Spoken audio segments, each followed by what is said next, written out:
विवाहितेवर अत्याचार करून फरार झालेल्या संशयित आरोपीला अखेर नाशिक पोलिसांनी छत्रपती संभाजीनगर जिल्ह्यातून अटक केली आहे। गुन्हे शाखा युनिट 2च्या पथकाने कन्नड परिसरात ही कारवाई करत हर्षल रमेश परदेशी वय 19 याला ताब्यात घेतले।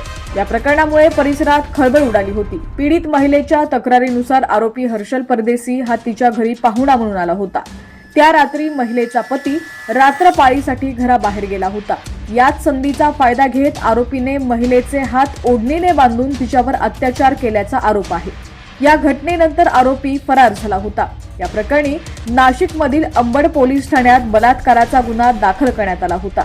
घटनेचं गांभीर्य लक्षात घेऊन नाशिक पोलिसांनी आरोपीच्या शोधासाठी 2 विशेष पथकं तयार केली होती।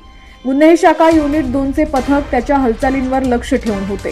तपासादरम्यान आरोपी छत्रपती संभाजीनगर जिल्ह्यातील कन्नड परिसरात लपून बसल्याची माहिती पोलिसांना मिळाली।